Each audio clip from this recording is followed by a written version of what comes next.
controversial subjects with the facts can be tense, but we are Ace Up Science here to make things make sense. Today we are talking with Darian Nguyen, who has the amazing TikTok Lab Shananigans. We are obsessed with this interview. We learned so much. My goodness, let's just get into it because I really want people to hear what he has to say. Welcome back. How you doing? I'm good. How are you? Pretty good. Really excited about today's conversation because I'm obsessed with Lab Shananigans. He's actually our TikTok idol. Yeah, and more than just TikTok. Like, it's another science communicator who is also queer. Happy Pride, and is someone in the space that's just doing something unique and interesting. So yeah, we wanted to, for the month of June, like talk to other science communicators who are queer and sort of, you know, I think there's a specific perspective that needs to be heard. And we actually tweeted like, can y'all let us know any like queer scientists or science communicators that we could interview? And everyone was like, Alan Turing. And I was like, I didn't know I'd have to write alive, like currently alive. And it's like, anyways, there weren't that many responses. And we're kind of like, huh, okay. Which to say, if you know others, like let us know in the comments on Twitter, on Instagram. Like, yeah, hashtag Sidenote podcast. We're going to be interviewing Kind, the drag queen, who's also on TikTok. So there's a lot on TikTok. That's one thing. It seems like the new kind of generation. It's very queer friendly. At least my algorithm certainly is, as we spoke about before. So, but I'm sure there's lots of creators that are not just on YouTube, which we're pretty YouTube centric. So whether they're on Instagram, Facebook, TikTok, let us know. Okay, so let's get into it because let's get to this interview. Okay. Oh, what did we learn this week? So this week I learned about why your dog spins before they poop. Oh, really? I was trying to think of a better way to say poop. I don't know why I don't like the word poop. So anyways, I take a dump, absolutely like bust out a stinking steamer. Definitely not better. So I had thought that it had to do with the northwest, north, like the magnetic. South, the magnetic. This was taught to you by me. Oh my God, I'm having an aneurysm. This was taught to me by you. That it was, I thought. And it's one hypothesis that they tend to poop aligned with the northwest axis. North-south. Oh, sorry. Oh my gosh. So that was based on a 2015 study from the Czech Republic and Germany that it was like, yeah, the north-south axis of the Earth's magnetic field, that like they're actually spinning to try and line themselves up with that. But there's actually been since then a lot of conflicting research, and the consensus now is that what they're actually doing is acting out an ancestral behavior to flatten the grass and drive away insects before they squat. So it's actually about them sort of trampling down, creating like a nice flat surface, getting rid of any of the bugs that are going to be like irritating to their anus. And that's why they do it. It's not so much necessarily about the north-south pole. To be fair, I don't think that contradicts what is thought in that sense, because the spinning is maybe a separate thing from the direction they end up facing. Huh. Okay. So like conglomerate together. Yeah, like the spinning may be useful for that, and then maybe they still prefer to line north-south. In a very the scientific method way, we will say we have these two studies. We're going to quote them in our introduction, in our abstract, and then we're going to move forward with our newest study and get to the bottom of this. Wow, that's so interesting. So what made them come up with that hypothesis? Because they would just... The north-south axis? No, sorry, the bugs. Oh, that was just something that they'd like studied, and they just realized that like based on more studies, this is more likely the way you should talk to your friends and family and be like, that's the actual reason they're spinning. Whereas the other one's just more controversial is what they're saying. Huh. It was cool. Oh, so they were in some sense refuting the north-south thing? Just I think the north-south thing, as you said, has become sort of like the answer, the thing that people will say. Is just like another They're like, no, it's actually more likely to be that they're just trying to create a nice, soft, insectless place to crush a dump. I know, though. I noticed that Ernie, our dog, doesn't really do that often. There's a lot of things doesn't really do normally. But maybe that's when he's on a leash. He is kind of a quirky guy. But maybe when he's off leash, he'd be more likely to do that. He's super quirky. He just kind of like original. He kind of like goes against the grain a little bit. He's like, you're going to spin? I'm going to stand straight. Yeah. Okay, what did you learn? Okay, so this week I learned that for the first time ever, archaeologists have used ground-penetrating radar to reveal an entire ancient city in Rome, beneath the ground. Wait, without ever having to excavate? It's not in Rome, an ancient Roman city that is near the city of Rome, without having to excavate. Yeah. So I think they knew that there was potential for the city being there. There were probably some ruins and stuff they had come across. But something I didn't realize is that in this particular example, they did this over like many acres, and it was over so this place is 30 miles north of Rome, but they were saying this is so useful because somewhere like Pompeii, which is also in Italy, took them 200 years to excavate. Huh. So to excavate a massive plot of land is now they're just gonna like radar and be like, oh, yep, it's there, cool, moving on. So basically, the city is called Fileri Novi. I obviously don't know how to say it with an accent. I believe it's Fileri Novi. Yeah, exactly. It was first settled in 241 BCE and abandoned around 700 BC. Or sorry, CE. And with this technique, so they basically had this truck with this device, this radar device that they would just drive around back and forth and collect these radar readings under the ground. And they were able to find things like buildings, monuments, a market, temples, passageways, is it that theater. Is it that detailed that they know what those things are? You know well, what I mean? I'm sure that's in reference to historical things as well, right? So based on other cities, there were some interesting findings that why it's so significant is because some things in this city are atypical of cities in like ancient Rome. So they have a lot of major city monuments in other cities that they, like statues, for example. This particular city kind of represents a smaller town. And so they're like able to see into what life might have been like in less of a major city, if you will. Are they not now planning to excavate it for tourism purposes, or they're literally just going to leave it and be like, it's down there, moving on? To be honest, I don't really know. I think it's not necessarily a majorly significant city. But still, I would love to go to a little small town. But just wait 200 years. And then they'll have it excavated. Yeah. Because I think you have to be very careful and sensitive when you're excavating so that you're not damaging anything. But now they know where to actually start digging. I wouldn't be surprised if there's a plan to... It's possible because then there may be artifacts and things that they collect. It's so funny of like making statues. This weird museum on top of that where you go in and just like look at a computer image of it. It's like, okay, I gotta Google this. I mean, the images are really cool. It said this is only considered preliminary research because they collected 28 million data points, and so it's taking so long to go through it all. Wow. But now the conversation is around how can we create algorithms and computers to analyze this information faster. So this is the preliminary research that they've released, but it's such a interesting and significant finding that they want to start sharing it with everyone. Wow, that's really cool. Cool. Well, should we jump into our interview? Yes, I am so excited. Well, here we have it, friends. Our interview with Lab Shenanigans. And if you're wanting to learn how to make a TikTok, we are about to learn. Time to get to know ya. All right, everybody. So we have a very special guest with us today, an icon, a social media mogul, a scientist, and I don't know. There's many accolades we're going to talk about. We have in our midst Darian, who also goes by the name of Lab Shenanigans. Yes, if you haven't heard. I don't know how many other places you may have started on, but we first discovered you on TikTok. Was that your main platform at first? So no, my first, I guess like my main platform was Facebook, surprisingly. Oh, okay. Yeah. Like how long ago did you start? I think like January of 2019. Oh, wow. Okay. Recent. All right. Recent. Well, like that's like a year and a half ago, though. Yeah. Okay. So you were so just for context for everyone, if you haven't seen Darian's videos, you work in a lab, which we're gonna get to, and what I've seen TikToks of you doing in that lab, I'm like, what do you study? But basically, you make a lot of kind of comedy videos as well as sort of these educational sketches that kind of rely on. Like as often TikToks do, they have like the voiceovers or the scenes that you kind of turn into. The editing skill is impeccable. Yeah. This is also where we're like, yeah, he's definitely way younger than us because we can't handle this. We don't know how to do TikTok like this. And you definitely have inspired us, but then we were like, okay, we're not good enough to do that. So we just are in awe of you. But ultimately, yeah, like I feel like you teach people using comedy, using science, you work in a lab. Why don't you tell us a little bit about yourself first and how you kind of got into it all?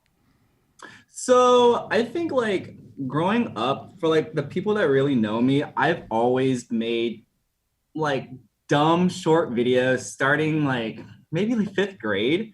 My brother like bought me a camera and I always made short dumb videos, and that kind of just like carried over to like adulthood where like on my personal Instagram I would do like a lot of lip sync videos or just like dumb science videos, and then I would get like a lot of replies from my friends like, Darian, you should like make your own Facebook page, or you should post your videos somewhere. So then I guess I started posting my science videos in science or biochem meme pages, and that racked up like a lot of views. And nice. Like you would just go and like you'd record them and then go on to separate Facebook pages and post them there. Yeah. Oh, cool. Just okay. like I'm in a lot of meme pages on Facebook. Wow. And I was like, okay, let me just submit this to my university memes page, which is University of Texas. I think it's called like UT Long Memes for Hornsy Teens. Wait, what? Okay. It's because our mascot is a longhorn, so I guess that's why they chose the name. And okay, I'm horny. And then there's one called Biochem Memes for Intracellular Scenes. And I posted my videos on that page that racked up a lot of views. And eventually that prompted me to make my own Facebook page. I started out with just Darian Win because I couldn't think of a name. And then over time, I was like, let me just, for now, this is just going to be a filler name, Lab Shananigans. And then I guess it just, either I got too lazy to change it, or I'm like, no, this is a true representative of like the videos that I post, so I'll keep it. Yeah, it is a good title, I think. Like, that's so interesting. So I just have a quick question. Have you been recognized yet, like, for what you do? So I currently live in Houston. I live in like the med center, which is like predominantly science people. Oh my God. Okay. It's like the audience. For the past year and a half, like I would say I get recognized like at least twice a week. Wow. So do people say Lab Shananigans? Is that what they say? Or no, like you're the guy that makes those videos. Okay. I'm the only person on the internet to make videos. That's yeah. Yes. Oh yeah. So I didn't know because I was wondering if you were now officially called Lab Shananigans to your face from people. Actually, I think more recently, well, right before the pandemic, people would actually call me like Lab Shananigans. Yeah. Okay. That's. It's so crazy. One time I went to Disneyland. This was in August last year. I went to Disneyland and I got recognized there. Like, wow, that's crazy. I don't know. For me, that's mind blowing. Yeah, you're just like random. No, it's still the same for us. Like when we go random places where there's places you wouldn't expect, or there's just so many people that you're like, yeah, why would anyone notice me here? But it is interesting because we kind of like, we always have our guard up when we go onto like a university campus, especially if we were to go near like a science-based building. We always are more. But the fact that you work in one, it's like, okay, I get why that's like going to be very busy for you. For context for everyone, so you are, tell me if I'm wrong, because I just went on your LinkedIn page to find this out. You're a research technician at Baylor College of Medicine. That's right. In Houston, Texas. So you went to the University of Texas in Austin? Yep. Okay, and can you tell us like what you are researching, what you do in the lab? So my boss and I have had several discussions to not like thoroughly talk about the project. That's okay. Because we're afraid of like getting scooped because we're like so close to getting published, and I'm putting together this paper. But essentially, my PI discovered a very unique neurodevelopmental disorder in patients, and I developed a mouse model to recapitulate her key findings in a mouse model, and I've been characterizing these mice, and we're definitely onto something.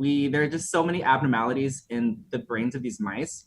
And so that's essentially what I've been doing. I did like a lot of mouse behavioral studies, a lot of like neuroanatomical analyses. And so, yeah, we're getting ready to publish, and definitely there's one group that has developed this mouse model, but it's like, I think they did it in the early 90s. So that's exciting.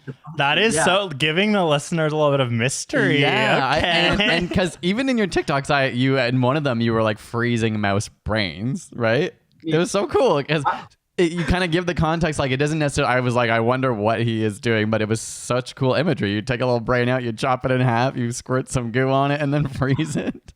I like how you guys really did your research. Like I feel. we love your TikTok. Like whenever sadly we started doing TikTok, which is like not that long ago, I'm sure you've been on it for a long time. We were amazed because I think what I really like about your TikToks too is it's like, it doesn't always necessarily lean into teaching someone something who doesn't know science. Like some of the jokes and things, like you have to be really in the science, like zeitgeist to get it. And for us, that was really cool because like a lot of platforms really are about like assuming, like, and a lot of what we do is like anyone could watch this. But some of your jokes are so niche that it's like so funny and specific, which is like what humor is based on. That like they're just like really good. You feel like you're part of the group when you're like, oh, I get it. I understand what his joke is because it's kind of meta and this. Yeah, it's like you're right. Often we are like, oh, how can I make sure that someone who doesn't like science, doesn't know it, for sure gets that? And obviously, lots of your stuff does that as well. But I think that's really cool. What kind of led you to making content like that? So I think it was definitely by accident. My very first like educational TikTok was, what video was it? It was the I'm lip syncing to an audio of from what's that show called? Dance Moms? Yeah. And what's the audio? It's like something about like moving out of the way, standing in front of a line, or standing in a line in front of the door. And I just like applied I think I talked about mitosis. And whatever she said in the audio was so applicable to mitosis. And I think I made that video like actually a year ago. And that video blew up overnight. And I was definitely surprised because I was like, I didn't expect people to understand this. But at the same time, it was like a concept that you learn in general biology in like freshman year of high school. So I was like, okay, I guess people do understand these science videos. And let me try to make more like educational videos. It's also funny. That's also like digestible for the viewers to understand. And so I think that was by accident. And then once I found out that people actually like science, I was like, let me just continue making these videos. And I've been doing that for the past year. And I'm just overwhelmed with like the amount of support that I've received from all my viewers, from like middle schoolers all the way up to like adults. So definitely I feel honored and flattered. Yeah. So how many followers do you have on TikTok right now? I think like 430K. Is that insane? Wow. Like, did you ever? K means 1,000. K means 1,000. That's nothing to you guys, okay? Because you guys have like millions of followers. No, but TikTok. Not on TikTok. Not on like a relevant platform. Drag you too. No, it's true. I mean, like, what has that been like for you? Did you kind of anticipate in your life that you were interested in being in the public eye or doing? Because obviously you work in a lab, so that's fairly private in many ways. And when did you graduate? Like, when did you graduate from school, and how long have you been working in this said mystery lab? So I graduated in 2017. I studied biochemistry and theater and dance. Go off arts and science. That's I was gonna bring that up. Yeah. We'll get there. We're gay. We're getting there. So senior year at UT, I was contemplating if I wanted to get into medical school or graduate school. So I knew for sure I wanted a PhD. So I wasn't sure if I wanted an MD PhD or just PhD. And even though I did like 3 years of research in undergrad, I felt like I didn't really do enough to, I guess, I didn't think I was a strong applicant. So I definitely wanted to spend at least one like gap year to work in a lab to gain more like techniques, experience. I applied for a research tech to 3 different positions, and I got this position. And my PI has been absolutely amazing in training me. And I've been working in her lab for 2.5 years. And last year I applied for the neuroscience PhD program at Baylor College of Medicine, and I got in. So definitely super excited. But I'll be deferring for a year. And I won't be joining this upcoming cycle, but I'll be joining the next cycle. The next cycle of your PhD at Baylor? Is that what you mean? Yeah. Oh, okay. So you're at Baylor right now in a lab. Yeah. Gotcha. But you're not technically doing your PhD yet. Right now, you're just in the lab gaining skills. Exactly. Ugh, you're so smart. No, not at all. You are. We keep going. Yeah. So did you ever expect it to lead to something like this? Like, you obviously have been making videos on the internet for a while. You said on Facebook, like you were interested in that meme culture. No, it's definitely been a hobby. I never like making these videos. Like the goal wasn't to let's hope I can gain a lot of followers. I really wanted to become big. That was never the goal. It was just more like I work in a lab at least like 10 hours a day. And by the end, my way of like coping with stress is just like making dumb videos. And it's just a hobby of mine. And it just so happens that people like these videos. And I'm like, okay, let me just continue making them. And so I continue making these videos as a hobby rather than like let me try to gain more followers, you know? That's so authentic, which is something that this industry loves. They're gonna gobble you up. But it's so interesting because I'm like, I want to meet a person who does something like what we do, who actually hasn't started that way. You know what I mean? Like so many, it's just so funny. Like we started again, like it was so we never thought this would ever happen. It's the same story, I feel like, for so many science, like communicator people online. But then I was like, I honestly thought because you were younger, I'm like, there's definitely young people who are starting because they see it and they know it's a thing. And I was about to be like I assume that you would have, because it's so good and because of like, I'm so surprised that it is just a hobby. But then I'm like, oh my God, science-minded people, we always just have such great intentions. If you guys notice, I always post my videos late at night. It's just when you're like, yeah, you're done work. Oh my God. So exactly. Like I will work during the day. And then at night, I'll make the videos and then I'll post it late at night. Right. Okay, so now we're going to be 30 pluses with our little notebooks out and say, how do you make a TikTok? So truly, like, how do you start with your ideas? Because what comes first? Is it like the funny dance mom audio? Is it the concept? Like, honestly, we're literally going to suck your youth out of from your eyes. I'm kidding. So literally, like this morning when I was driving to lab, I'm like, okay, so I know I'm getting interviewed. I wonder what questions they're gonna ask. I wonder if they're gonna ask me what inspires me to make these videos. And you guys are asking, so I have this prepared already. Okay, he pulls out a script. He's like, so generally, like I'll just like on my own downtime, I'll just scroll through my For You page, and if I come across an audio that I'm like, this audio has potential to be. I mean, like there's so much potential with this audio, so I'll like save it. And I just won't think about it. And then maybe one day if I'm in the mood of like making videos, then I'll just go through like my saved folder and then I'll listen to an audio. I'm like, oh yeah, I remember I saved this video, but what biochem concept can I apply to this? And so then what I do is like, I'll listen to the audio and try to find keywords and try to find biology concepts that are related to that keyword. For example, I think there was one audio that was from the show. It's that dating show with New York and Flava Flav. Okay. Yeah. Wait, what was that called? Was it called? But they're all dating him. Yeah. Okay. Yeah. And there's Flava of Love. Yes. Yeah. And there's a part in that audio where New York is like, I've been on pause, and I'm like, okay, pause. That's the key word in this audio. What biochem concept is related to pause? And I'm like, oh yeah, the checkpoints of like during like mitosis, checking to see if like the DNA is replicating correctly so that it doesn't become cancerous. And so I like will kind of backtrack. I'm like, okay, like now let me Google this concept to make sure that I can plan everything out thoroughly. And then once I'm like, okay, this concept is definitely applicable to this audio, I'll start recording. And here's the thing, even though the audio is like 15-30 seconds long, I will literally spend about an hour and a half recording it because I'm so meticulous on like one, how I lip sync to it, and two, like if I'm conveying like the right emotion. It comes across. There's the musical theater in ya. Yeah. The little performer.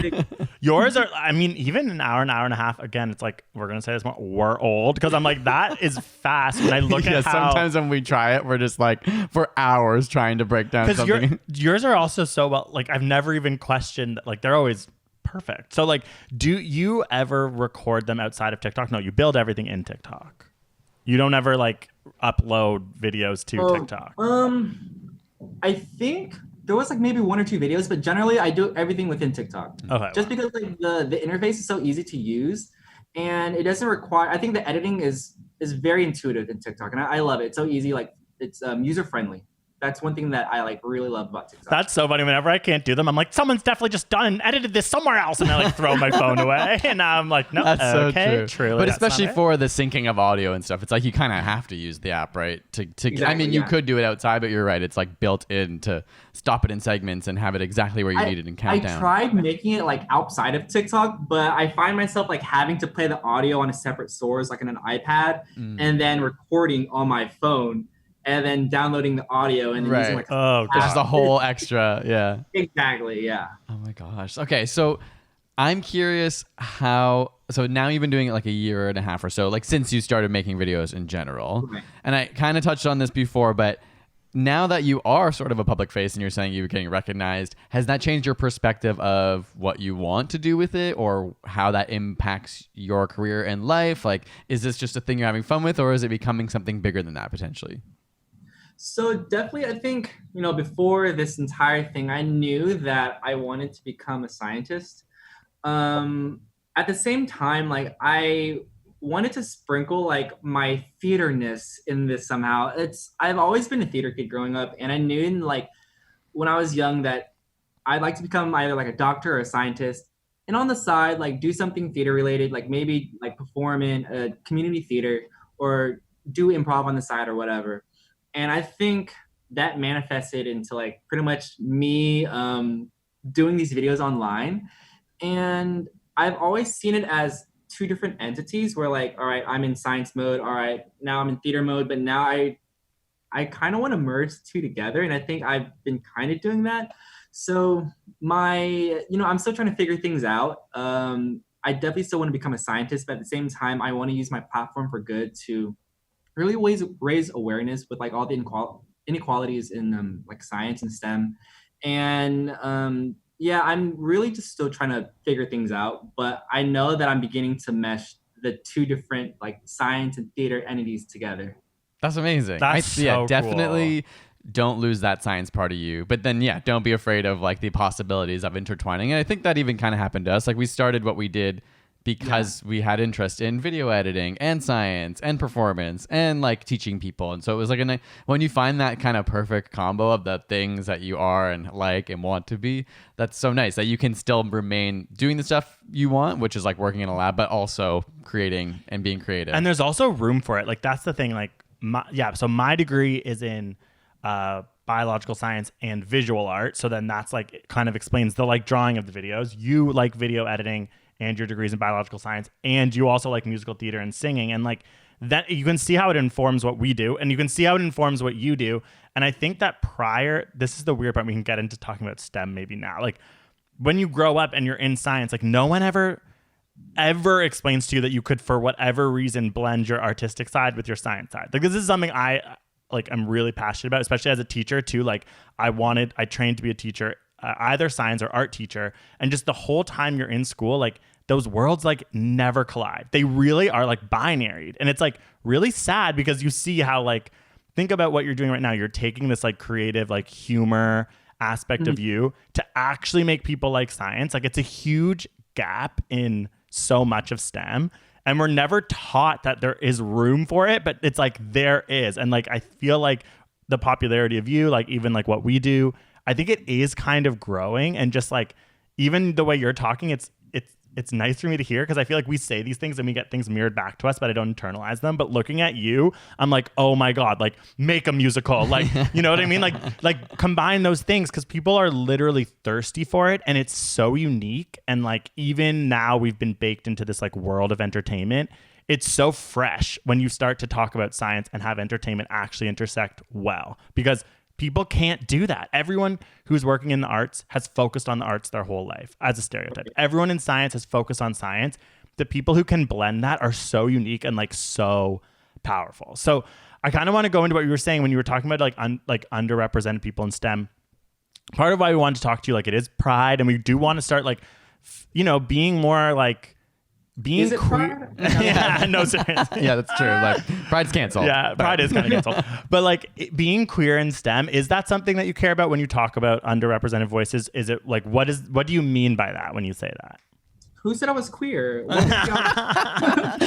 did. I did do that ask of you where I was like, I hope this isn't offensive. It shouldn't be offensive. But like, are you queer? And you're like, this isn't an offensive question. But it made me think it's like a good, like we've talked about that a lot. Like I actually used to radically make it a point to ask straight people if they're queer, to kind of like be subversive, and they'd be like, well, what? No, and be like, well, what's right there? So, but I'm just like, yeah, I'm sorry if I outed you, but again, you did tell me that. So like, yeah, definitely like one thing that I'm beginning to learn is like to really be comfortable online and to not put an image. And I think for a while I was I was trying to put up like this straight image, and then I realized like, no, it's not authentic. Like I just have to be myself. And then that's when I realized like, I'm like hella flamboyant in real life. And so I'm like, let me just show this in my videos. And I want like other people to just like also be themselves when they're online too. And there are gay scientists out there. And I think we're so used to seeing like straight scientists on TV, and you don't see, we grew up with like Magic School Bus, Bill Nye, amazing shows. And do y'all know Beekman's World? Have y'all heard of it? I've heard of it, but I don't know think it. We watched that. Yeah, but it might be American.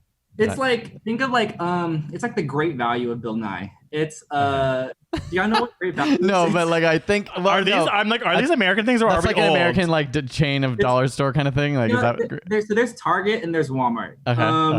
So we have both those. Yeah, World is the Walmart version. Okay. Okay, we're getting these cultural references. We are Canadian, which is not that different, but for some reason, I don't know what you're talking about in the other sense. But okay. But yeah, so anyway, like you're just so used to seeing like straight scientists on TV and on like social media, and I just wanted to like show that it's okay to just be yourself, and like there are gay scientists out there. So that's just, I want to use my platform for good in that way.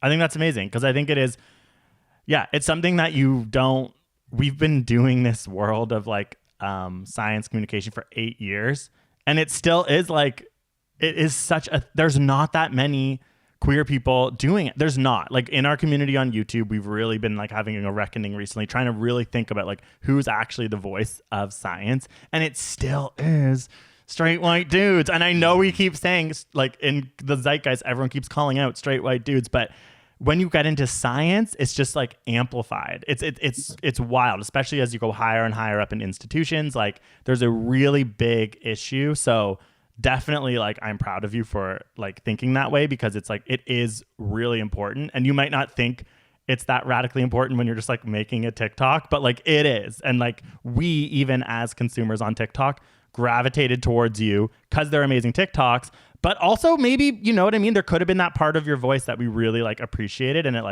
it meant a lot. It's like, honestly. And also the algorithm was like, and you're all gay, okay? Yeah. We're going to keep showing you this.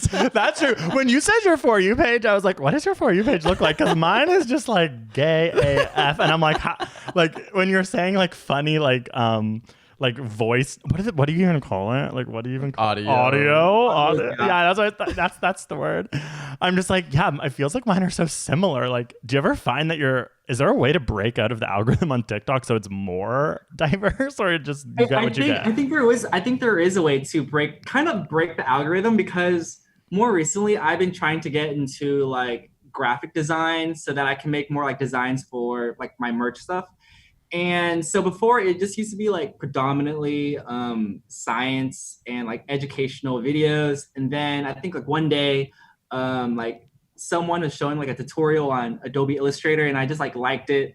And then now like half the stuff on my For You page is like half science, half designing. And I'm also learning how to manage like my own company. And so like some business videos too are in there. All right. So it's really a mix. I think, once you like a video that's not related to like the other type of videos that's on your For You page, you definitely you're diving into like another part of TikTok. It is fun to think about like when your algorithm figures out you're gay, though. You know what I mean? I'm like, what day did my Netflix be like, oh, we're always going to show like Darren Chris's face on whatever he's in or whatever? I think literally my Netflix just found out that I'm gay, because there's like a whole section. It's like LGBT plus videos. Yeah. Ours is also weird, like our TikTok, because we share that account. So I'm always like wondering I wonder what it would be like if we just had our own account. Yeah, whenever I get a toxic video, I'm like, Mitch must have been on. I'm kidding. Wait, so now I'm curious, because we are not here to help you in any way with business. So we will help you tank your business if you want. But so are you is it a lab shenanigans sort of business, like merch? Like, we're so impressed that you already have merch. Another thing we've never really been able to do. Like, what do you have a business that part of your brain too? So yeah, I wanted to create my merch for a while.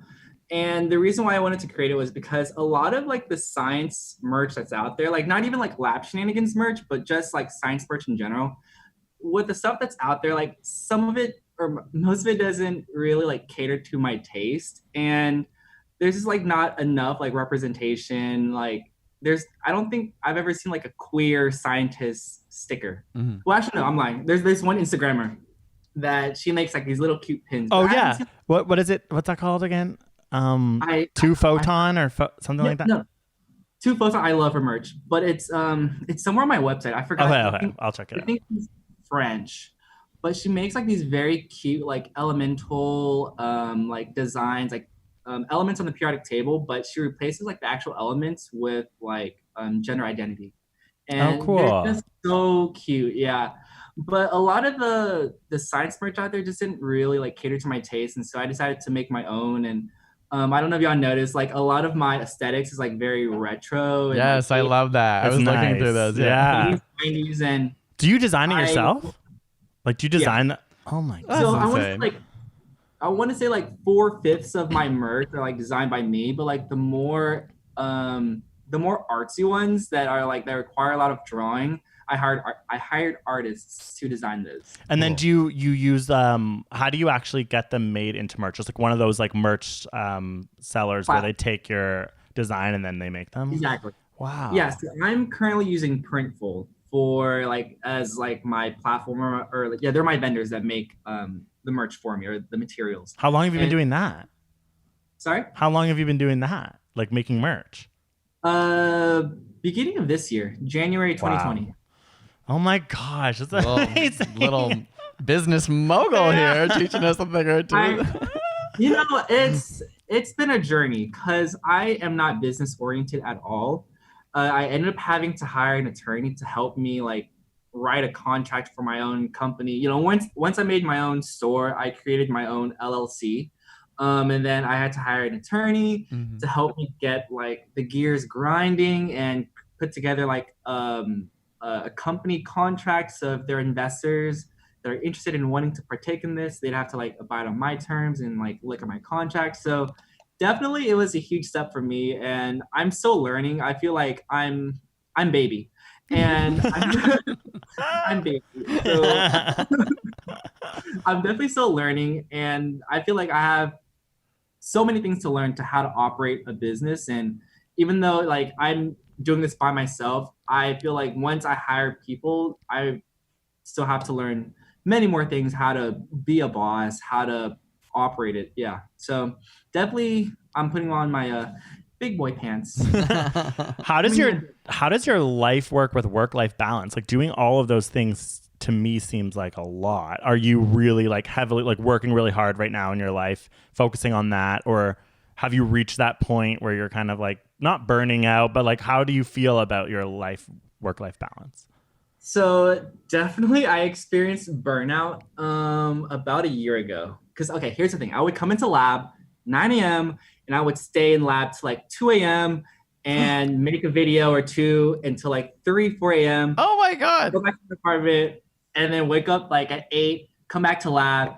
Really, it's coffee. That's what's That's the secret.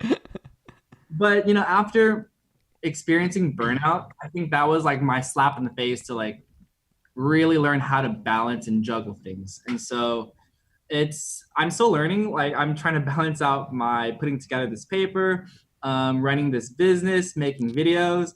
And like I started talking to someone and I'm like, it's really hard to just balance and sleep too. It's just so hard to balance everything. But I really owe it all to coffee. Definitely I'm still learning. But she's a drug addict. Caffeine's the drug. Exactly. I actually don't sleep. That's the key. Wow. Okay. Good. Are you serious? How often? Like, what is your average night's sleep? I want to say like 5 hours or so. My gosh. Wow. Do you feel chronically tired? You don't seem tired. So it's the coffee. No. No, on the weekend, that's when like I really sleep in and kind of catch up on sleep. You'll notice that on Mondays, like I'm super energetic. And then when Friday comes around, it's like the accumulation of the sleep deprivation that catches up. And I'm like, I'm tired. I need to drink more coffee. Mm-hmm. But sleeping in on the weekend helps a lot. And really, like I said, I'm still learning how to balance everything and I'm still juggling. So Is your give me a couple more years and I can give you really good advice. Yeah, no, honestly, No, well, already you are. Honestly, like we've gone through that same phase and like figuring it out. Like you do just kind of like we don't have a business background at all. It is like when you have to start working with a lawyer, when you hire your first employee, when you do those kind of things, it is like wild. But honestly, from the outside in, you're doing an amazing job. Like everything seems so polished and perfect. And like whenever people come to us, we're just like, it's been too long for us to not have answers of like, we have no idea how to do merch. We have no idea how to do half the things we do. So like, good on you. Congratulations. Do your like STEM science boss person allow you to take the time while you're working in the lab to do these things? Like, are they aware and are they supportive of you sort of, doing all these different things, having a business? Or are you finding you have to like hide it? I don't know. So here's the thing. In the very beginning, I'm like, okay, no one in lab can find out that I make these videos because when I'm in lab, this is like, Hannah Montana vibes. This is your screenplay. Yeah. No. So in the very beginning, so you have to understand that in lab, I'm very like focused and surprisingly, believe it or not, I'm very introverted. So when I'm in lab, like I just focus on doing my experiments. I don't really talk to anyone. And so when I made these videos, like I was hoping that like no one would find out. About a month or two like passed and everyone in my building found out about my videos. Oh my God, celeb. And then eventually my boss found out and I was like so embarrassed and I'm like, oh my gosh, like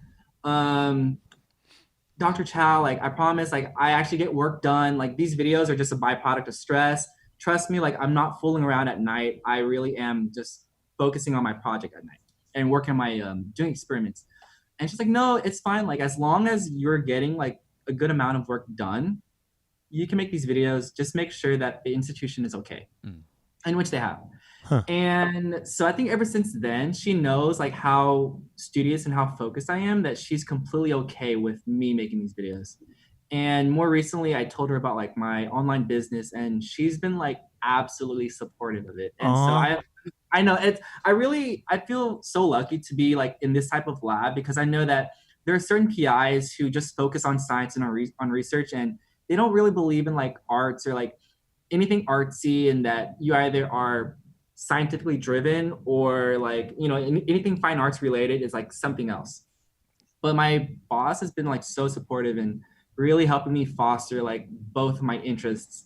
And so I've been just continuing doing all this and we have like a very open relationship where I tell her like how my business is and she even like gives me like good recommendations and tips on how to manage it. So she's very, very supportive of all That's of this. amazing. That's so awesome. And it's also so funny because at some point they're going to like be like, wait. And then all of a sudden it's going to be like Baylor Institute, the home of lab shenanigans. You know what I mean? Like, I'm surprised like that one day it's going to click and all of a sudden you're going to be like the face of it, let alone trying to be like, I swear to God, I'm getting my work done. They're going to be like, stop doing your work and be the face of this thing. That's so true. Okay. Can we wait, go. Oh, sorry.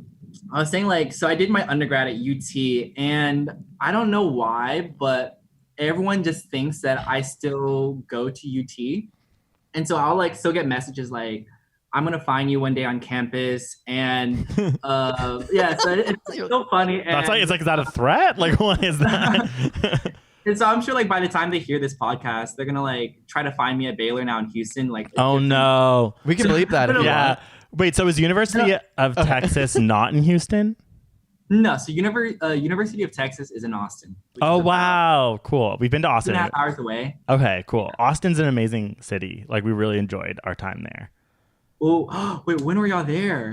We went for South by Southwest. Yeah, it was like maybe 3 years ago, I think. Yeah. It was and then just we were so going to cool. be there again this year, but then coronavirus happened. So we didn't go. I don't know. I don't know. I guess we just had like a stereotype of Texas, and then the only place we've ever been was Austin, and it was like it seemed really queer, and everyone was in like ripped jeans, and it was kind of like alt, and like it was cool. Austin is like one of the more liberal cities in Texas. Houston is pretty liberal, but not as liberal and open as Austin. Have you spent your whole life in Texas? What's up? Have you spent your whole life in Texas? Yeah, like I'm a Texas girl. Yeah, okay. That's so funny because we, especially as Canadians, we have such a specific view of And I thought Texas, that you have like an accent, like y'all. Yeah, where? Yeah, wait. You sound like you're from Ontario. Toronto. I'm the complete opposite of a Texan stereotype. Like, I'm Asian. I'm gay. I don't have a Southern accent, but I do say y'all a lot. Okay. I feel like that's everyone in Texas says y'all. Okay. So definitely I do follow that stereotype, but everything else, like I'm against the grain. Right. Well, that's amazing. Well, it stands out. I want to geek out with you for a little bit about like theater. Like, what is your favorite musical, or like, do you go to New York to like take that in, or is there a big thriving like Texas theater scene, or like what? So okay, so I guess like a little background on like theater for me. I actually joined the drama club in middle school kind of by accident because this is 8th grade. I'm taking speech, and my speech teacher gives us like an assignment to put together this speech and read this out loud to the class like next week, the following week. And I typed up my essay or whatever, and then the day like comes where I have to present my speech to the entire class. And like 10 minutes before my speech, I realized that I did the assignment like completely wrong. What? So I'm like, crap. And so like last minute, I just had to like improvise a speech. And then at the end of class, my speech teacher pulled me aside, who's also head of like the drama club. And was like, Darian, like I didn't know you improvised that. That was so good. Would you be interested in joining drama club? And I'm like, drama? I don't have time for that. I gotta focus on math, science. And so then I joined drama club, loved it, stayed with drama theater like throughout high school, but I never took a class on it. And then once I entered college, that's when I realized, oh, I can add theater and dance as my second major, because if you take at least 12 hours, then you have a flat tuition rate. So I realized if I'm adding theater and dance, like the cost of college isn't going to change for me. So, that's so cool. So it's like, why not? Why not take advantage of that and learn it? Yeah. And so I took theater and dance, and I like fell in love with it. And my school has like a little deal with this venue that's kind of on campus, that if you're a part of this club where you pay like $60, I think, per semester, then all the Broadway shows that come tour and perform at this venue, you can buy those Broadway tickets for $10. Whoa. So my friends and I took advantage of this deal. And for like 2 years straight, we would watch all the Broadway shows that came across. And that's how, like, I think that was one of my first like early exposures to musicals. And ever since then, like I would go to New York every now and then to like watch musicals. More recently in August, I went to go see Waitress. Oh, no. Oh, yeah. Yeah, we just saw that in Toronto like a year and a half ago or something, yeah? Also, I just want to say, this sounds like you got scouted to be in drama by your drama teacher if you go way back. That's what that's called. Also, that's also interesting because that is such an important part, is like not just reading what you've written. So like it's kind of like a cool story even in and of itself, where like you were forced to go off script, which is like a really like important lesson that I think takes a while for people to learn, but you were like forced to learn, and like it kind of just shows you how it makes you like thrive. But yeah, okay, so you like what are your favorite musicals? To be honest, let's be a little controversial. I did not like Waitress. Okay. I don't know. How do I end this call? Okay. The reason I didn't love it is I felt like it was a very serious subject, like domestic abuse. That was sort of like, it was kind of like I found the tone hard to do. Like it was like, wait, is this funny? Is that, you know what I mean? Like they would jump back, like the horrible boyfriend character. I found like. Anyways, okay, so we disagree on that. What else? Bring it on. So I listened to y'all's other podcast, Tiger King. Okay. And, do we disagree on that? And I think, Mitch, you said that you did not like Tiger King. And and I was like, oh my God. You guys are like Waitress? This is not going well. So I think, okay, so my other favorite musical is Book of Mormon. Oh, that's so good. So good. Thank gosh we have something in common now. Yes. What else? Oh, I love like any musical that has to do, that's like kind of based on a true story, or like has to do with like a historical person, like Motown. Love Motown. Oh, I've never seen that one. Is it all about like Barry Gordon and the actual like making of Motown? Yeah. and Diana Ross, the Supremes. Ooh, okay. Jersey Boys. Yeah, okay. Jersey Boys, and then Beautiful, the Carole King. Oh my God, I I've heard that's amazing. I want to see that one. I need to take my mom to that. My mom loves Carole King. Good.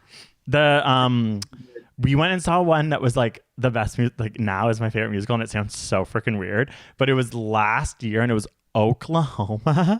But it was like done like a relaunch. It was like a imagination of Oklahoma. So they didn't change. Did you see it?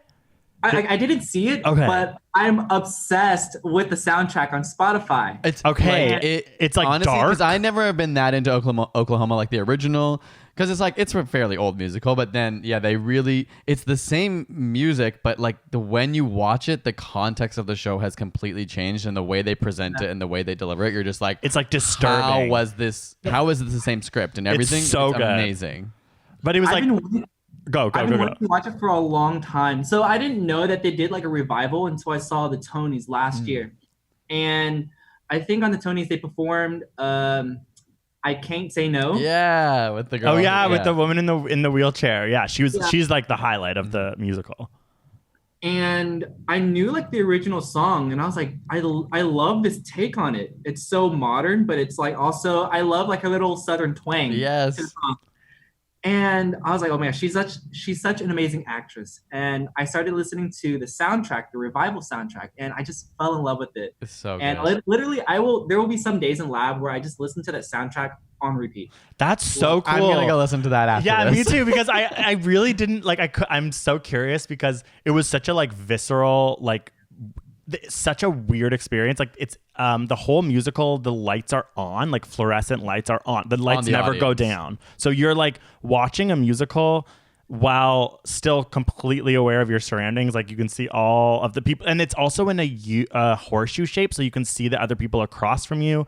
It's very gory. There's like some extreme violence, so you like watch everyone reacting to it. Like I read about that. Yeah, it was just like crazy. But then I'm like interested because I'm like, oh my God, I've never really thought about the music. I only ever thought about that experience I felt that night. That now I'm like, oh my God, I need to re-listen to that because I felt like it was like this thing that like I could only have experienced in the moment. But now I'm like, no, like I want to hear her sing. Like she was so good at singing. Like that's cool. Okay, cool. So what are y'all's other favorite musicals?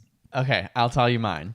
I mean, like, I loved Wicked for so long, but then we've probably seen it like 7 or 8 times, to be honest. The more recent times we saw it, we were like, okay, I think it's starting to age a little bit, but it's still, the music is so good. But also, weirdly, one of my favorite musicals, and this has only been in 2 cities in the world, one of them is Toronto, one of them is London, England, is Lord of the Rings, the musical.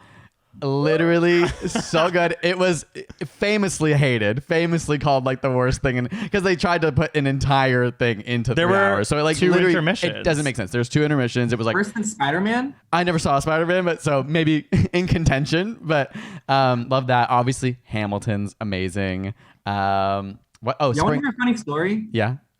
So my, I'm sorry. No, it's just so funny. And like when gays talk about theater, the energy is the like, audience is like, where are we going? Where are we going? What's next?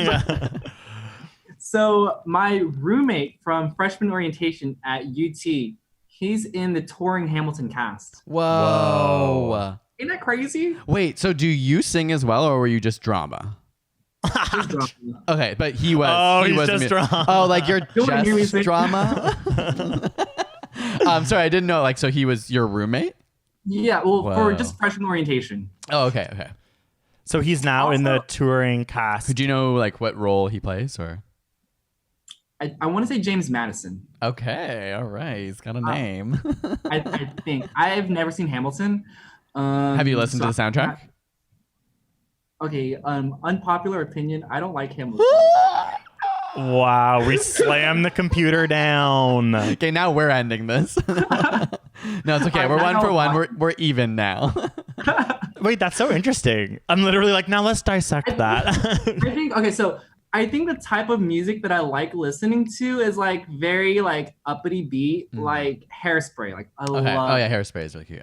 And anything that's like rap, I feel like I have to like watch the show, and if I like the show, then I can force myself to like right. the music. Yeah, because then you can kind of honestly imagine I really So my thing is that I love music so much and I listen to it all the time, but I really have a hard time like with lyrics. Like Mitch will be like, wow, this song's so deep. I'm like, what's it about? Yeah. Like I just like love melody. Entire Hamilton soundtrack. Yeah. So like I really liked the Hamilton soundtrack, but I didn't like love it. But then after seeing this show, which I'm just like saying that you probably will see it and actually have that feeling because you realize how much information I mean, thinking about educate, like what you do, like entertainment and education, like that's to me what it's about. You learn about like all this history while being entertained, which is like, I really do think that I totally understand what you're saying. Only after I saw it was I actually like, I get the complete hype. Like it is fascinating when you start to figure out what they're actually saying. But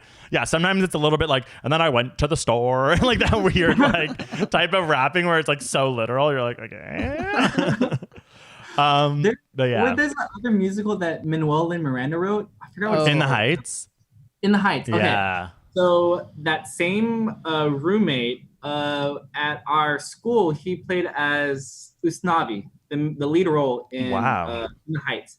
And I was gonna go see I went to go see his show, but beforehand, I listened to the whole soundtrack on Spotify, and I'm like, I don't like the music. Like, I want to go see the show.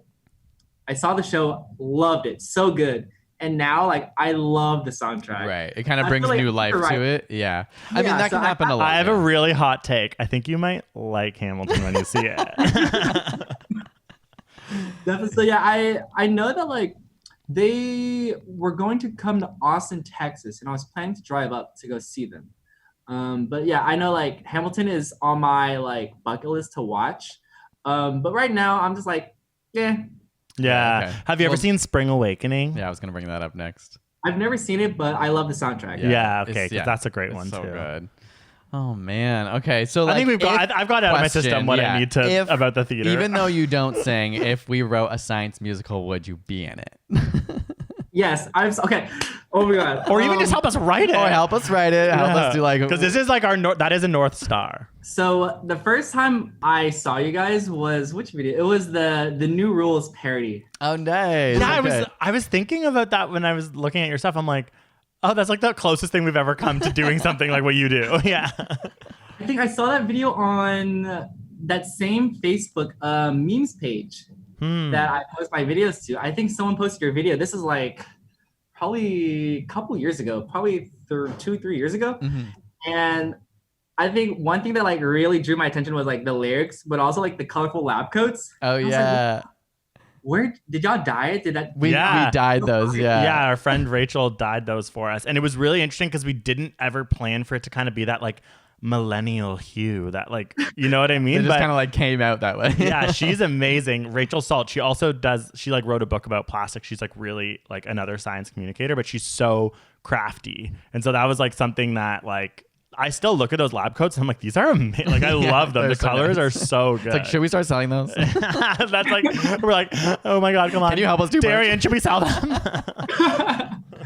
I mean, like the video was like so well executed. Like I love it. And then that's when like I really found out about you guys and then like looked you guys up. Like you guys did a really good job on that. Oh, thank you. Yeah, I like doing stuff like that. Not that we don't like the other stuff, but those are like the most fun projects. They just take so much extra planning and How long did that take? Like planning, recording, editing, all that? I mean, probably it was when we had the course of we had a team at the time, but it was over the course of a month because we were like, you know, writing the lyrics and then recording the song and then prepping, trying to find a lab location we could work. I was like eating an edible and then like trying to learn the dance, which also is like a really funny dance. Like when I was learning it, I was like, who made this? It's so like, it's like one of those like it's very Dua Lipa's energy where it's like kind of like lackluster, like it's not much of a dance, but that's kind of what makes the point. It like stand out. It's like you're like there's not really much like form. As someone who does dance, maybe you understand that there's like an actual like real art to it, but I was like, okay, it's almost like they just said move your hands a bit. Yeah. No, I think she's like notoriously known to not dance a lot, and I think definitely a lot of content creators on TikTok really jab her for that. And there's like this trend. Okay, there's this performance where this is like literally one of her dance moves. Yes. Yeah. I love that. Like, yeah, there's a kid on TikTok who always, yeah.